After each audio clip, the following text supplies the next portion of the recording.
Well, hello everyone. Welcome to the Let's Get Loud podcast, solo podcast episode with A. If you guys are watching this on YouTube, you might not even recognize me because number one, I have makeup on, and number two, I just came back from the hair salon. So if you just kind of like, you know, you never look this good as when you get your hair done at the salon.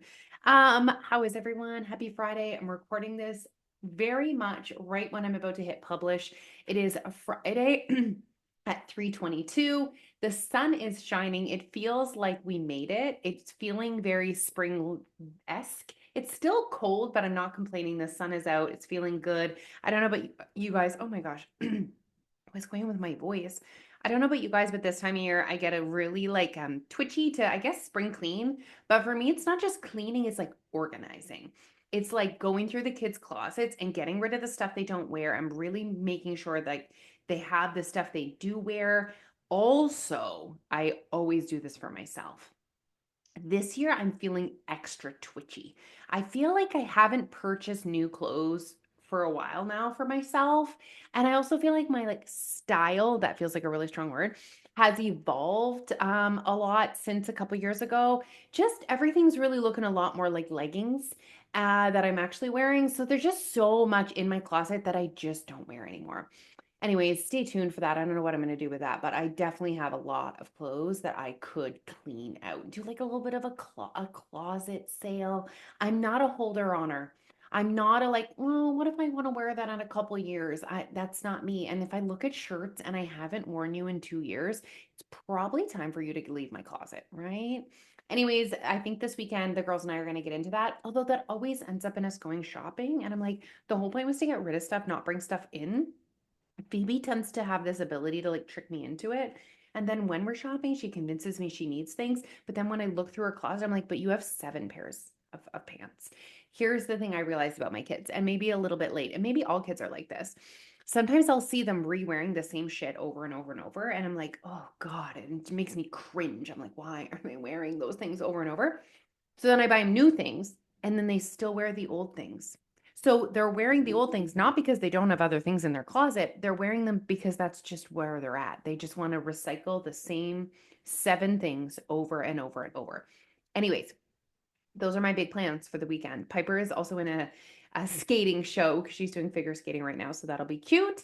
But it should be a nice, quiet weekend, which I am here for. I actually just realized that I'm going to Punta Cana in 3 weeks. I mean, I knew I was going and I knew it was happening in April, but it just snuck on up on me. It felt like it was so far away. And then all of a sudden we're at 3 weeks. What this means is I might need to get out a suitcase, try on some clothes, see where we're at. Isn't that so fun?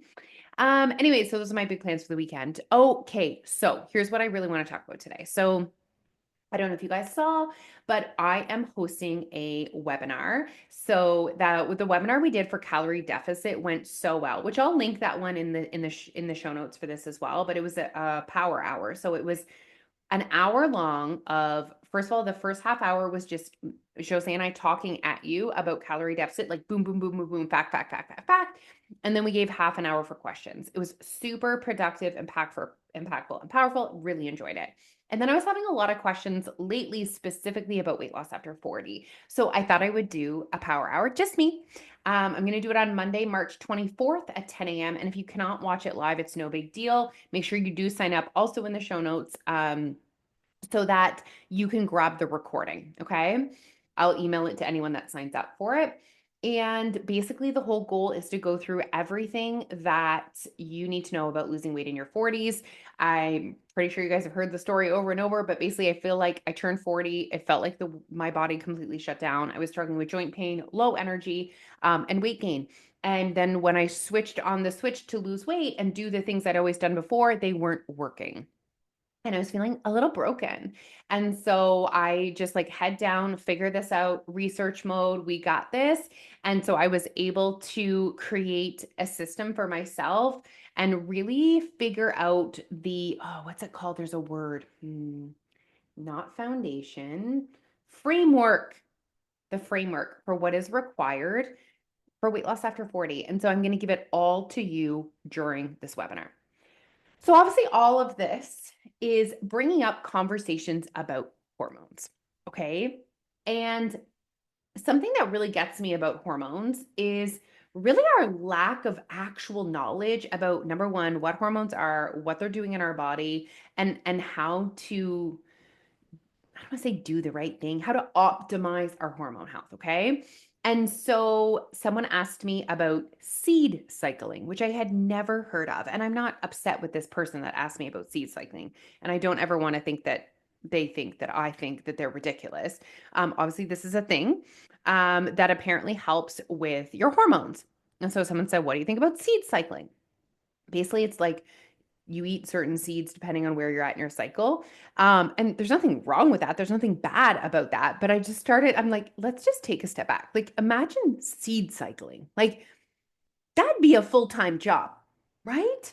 And sometimes I see people almost getting distracted by the little things, the like one percenters, the difficult things, the expensive things, and I don't see enough people maybe just focusing on the free basics, the lifestyle changes.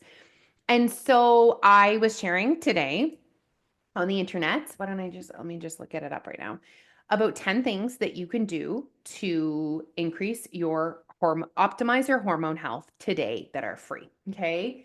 And for me, if I'm having a conversation with someone and they say, like, help me, I'm struggling with the symptoms of perimenopause. And I'm gonna say, do you want to work on your hormone health? And they say yes. I'm gonna say, okay, let's do these things. Okay. This is where everyone should start if your goal is to optimize your hormone health. Sleep 7 to 9 hours a day. Stress management doesn't mean get rid of all stress. That's not realistic, but are you managing your stress? 3, nutrient dense diet with an emphasis on protein. Now, this whole podcast, we are not going to get into the details of each and every one. This will be more in the power hour, but there's a reason why I'm listing these to you. So because the nutrient dense one is heavy, there's a lot to unpack there, and it's hurting me to continue, but I'm going to continue. 4 is exercise. And if you're optimizing your hormone health, you are focusing on anaerobic exercises, strength training, and flexibility exercises. You're prioritizing your gut health. You're staying hydrated. You're limiting processed food. You're limiting alcohol. So you're getting daily sunlight. Okay, so that was 9 things I just listed. So honestly, I'm not doing all of those things. I think most people aren't. So for me, what feels like the clear path to optimizing hormone health is first focusing on the free things that I have access to and I can control and that I could work on today, right? All right, the next one that I actually had several people say, I don't know what that is. And I thought, okay, there's space for this in the world. So limit your exposure to endocrine disruptors. So I actually just did an entire coaching session on this within the community group, and I have my notes. Okay, so before I get into the endocrine disruptors, I want to go back to hormones a little bit. I'm a little bit all over the place, but hopefully you guys are like following me and you're like with me. We're like, okay, we're working on our wellness. We're working on weight loss. We're working on wellness stuff over 40. We're working on our hormone health. Okay. So to fully understand what I'm going to tell you about endocrine disruptors, you need to kind of understand a little bit more about your hormones. So, what are hormones? So, it's basically a toxic substance. Um, God, oh, sorry, I'm looking at the wrong spot on my notes. What are hormones? It's a chemical messenger produced by your glands in your body. Okay, so there's glands in your body, and the whole system that is creating your hormones is called the endocrine system. So behind the scenes, your body has an endocrine system, and that is the naming of the whole process that creates hormones. Hormones are created in your glands. Hormones are a chemical messenger, okay, that's going through your body to help regulate many of the functions of your body, things like metabolism, growth, mood, reproduction. Okay, hormones are extremely important. So, what are endocrine disruptors? Basically, toxic chemicals found in everyday substances that disrupt, they either mimic or block your hormones, leading to an imbalance. Okay, so endocrine disruptors are toxic chemicals found in everyday products. And, maybe you guys are listening, you're like, Alicia, you're being dramatic. Do some research, look it up, go down the rabbit hole of endocrine disruptors. And I think you're going to be shocked to find what is allowed on our shelves. Here's the thing. The personal care industry has evolved so much over the last 100 years, and our laws have not caught up to that. It takes so much work to change a law and to have higher expectations for brands. And unfortunately, some brands, their only goal is profit. And so they're not necessarily going to do the right thing. They're going to put the cheapest products in your supply in your personal care products that are going to give you the best results. So they don't care if the chemical that they're putting in the shampoo is actually an endocrine disruptor, because that chemical makes your hair smell nicer longer. And that's what the customers want. Okay. So I want to talk about toxic products that impact your hormone health. I'm going to talk about 3 things. Okay. Your personal care products, your cleaning supplies, and food. What you're cooking your food in, and what you're putting your food on. So your personal care products, phthalates, parabens. Okay, so phthalates are things in perfume. Fun fact, one of the most toxic personal care products in the world is perfume. Okay, because it has phthalates in it, because phthalates is the chemical that will help you smell nice for longer. Okay, and it is linked to hormone disruption. Parabens are used as a preservative in your personal care products, and it's linked to hormone imbalance and increased risk of cancer. Okay. So it's important for us to know this. So one of the things on my list of things that you could do to optimize your hormone health was to reduce your exposure to endocrine disrupting products. Many of your personal care products have phthalates and parabens in it. Okay. Now, this feels overwhelming. Take a breath. An easy switch is to look for products that are fragrance free, paraben free, and phthalate free. Now, brands have picked up on the fact that clean is in, that non-toxic is in. So you need to be smart and do a little bit of research, because there's something called greenwashing, where brands know the colors and looks that seem natural. They use the words like natural. There's no rules about that. They can write natural on the product. That means nothing. Okay, that is not regulated at all. Our personal care products are so underregulated. Again, I used to think Health Canada will keep us safe. There won't be stuff on the shelf that's not safe. And I was wrong over and over again. Look at Johnson's and Johnson's. Look at the whole debacle with the dry shampoo. All of that was proved to have toxic endocrine disrupting chemicals in it. Okay. There's a great resource. I will put it in the show notes. It's the EWG website. So it's an environmental working group website. It's a not-for-profit third-party website, and they rate products. So they don't have all the products in the whole world, but it's pretty inclusive. So you could go and just start with your body wash. How does your body wash rate? EWG goes from EWG verified, which is the best of the best, to 10 on the hazard scale. And it's like a complex kind of formula where they decide what the score is based on the ingredients and all that. Okay. And again, if you are wanting, so I want to share a little bit my journey to this is basically I was completely unaware. Like I just didn't know. But then when I started to understand, and when I started to be exposed to the truth of the personal care industry, I slowly changed my products over. I started with my skincare. Then I went to things like body wash, shampoo, conditioner, deodorant. Then I switched my family to the best that I could. Neil still uses toxic deodorant and body wash. It's his choice. We do still use toxic toothpaste. I haven't found one that works for me yet. But so my point in sharing that with you is that it doesn't have to be perfect. Okay, don't aim for perfect. You're going to exhaust yourself and burn out, and basically perfection paralysis is going to kick in if you try to be perfect. If this interests you, if you're like, okay, wow, like I want to start working on that. I want to minimize The products that I'm using that have phthalates and parabens, incredible. Start small. Don't throw out the stuff that you have. Just when you're going to replace things, educate yourself. I personally enjoy just finding a couple of brands that I know and trust and that they are doing the right thing. And then I just purchase what I can from those brands. I find that a lot less overwhelming than just trying to go like one product at a time. Okay. So that is your personal care products. So the next thing I want to talk about is cookware. Okay. So non-stick have chemicals. Teflon, I don't want to say bad, but bad. It can leach into your food, proven to disrupt your hormones. Okay. Proven. Aluminum, proven to disrupt your hormones. Also, not only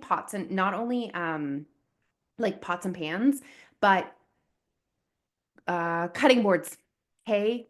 One thing I'm going to ask you guys to do. This is one thing I'm going to ask you to do. Every single person that's listening right now. I am going to ask you to throw out your plastic cutting boards, especially if they're from 1993.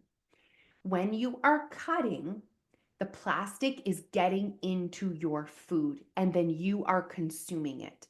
Plastic is like new. We don't even have the data on plastic, but it's been shown that the average adult consumes one credit card's worth of plastic every single year, which maybe doesn't seem like a lot, but where is that going in your body? And your body does not know what to do with plastic. Plastic is such a it's such a foreign object in your body. Imagine what's happening in your organs with the amount of plastic in your body. Throw out your plastic cutting boards. Switch to wood, bamboo, glass, or stainless steel. Okay. I didn't give you an option for your cookware, your pots and pans. Stainless steel, cast iron, or ceramic are great options. Again, some of my pans right now are non-stick, and I'm just waiting for them to be non-stick, not non-stick anymore, and I will replace them. When I was running out of Tupperware, I slowly started buying glass containers. Thing number two, I'm going to ask you guys to stop doing immediately is microwaving your food in plastic containers. That the plastic is getting in your food and it is disrupting your body mechanisms. It is disrupting your hormones. Okay. And so I switched to glass. Now, again, that requires you to purchase something. So if you don't have access to that, fine. Just dump your food in something else in a bowl, a ceramic bowl, please, before you microwave it in the plastic. So thing number one is your personal care products. Okay. So your makeup. Think about how many products you put on every single day. Like I put 10 maybe on to do my makeup, and I have a very simple makeup routine. Shampoo, conditioner, hair products. There's 3 different things. Deodorant, cream. Like we're talking like 10 to 20 different personal care products every single day we're putting on our bodies. It adds up. It adds up. Okay. So personal care products, cookware, what you're cooking with and what you're putting your food in, and cleaning supplies. Okay. There's harsh chemicals, phthalates, because remember, phthalates are in charge of making things smell nice longer. It's in your cleaning supplies. Ammonia, bleach, those are toxic endocrine disrupting chemicals, which is especially important in vulnerable populations. Pregnant women, women who are perimenopausal, perimenopausal, menopausal, children, preteens, because this is when our hormones need the most support. Okay. And so if you're using all those chemicals in your home, you're smelling them. You're ingesting them. And that is disrupting the way that your hormones work. So switching to natural cleaning products is a pretty easy switch. I find natural cleaning products are pretty accessible, pretty affordable. Again, you don't have to throw everything out, but the next time you go to replace your all-purpose cleaner, perhaps just do a little bit of research ahead of time and say, is there a brand that I know and trust that I could choose that would be a better option for me? Obviously, I'm very passionate about this. If you guys have any questions, send me a DM. I'm Alicia underscore YWWL is where I hang out at on Instagram most often. But I am happy to answer any and all questions about this, point you guys in the right direction when it comes to maybe making some choices for yourself and your family, when it comes to your personal care products, your cookware, your cleaning supplies. So you are minimizing the amount of endocrine disrupting chemicals in your environment. I want you guys to just take a step back and think about what's happening in the world and thinking about how girls are getting their periods so much sooner. Fertility rates are sky high. The things that we are putting in and on our body are impacting our hormone health. And I don't know about you, but I'm determined to age as well as possible. And so for me, I take this pretty seriously. And that's why I'm focusing on all 10 of those things that I listed at the beginning of this podcast. Okay, that was a little heavy, guys. A little heavy. I feel like it's a little heavy. So I'm just gonna leave you with a smile. And I hope you guys have an incredible weekend. And I hope that if you are feeling broken, if you are feeling hopeless, if you are feeling frustrated with your health right now as a woman over 40, please make sure you sign up for that content. I promise you'll have some aha moments. All right, everyone. Bye.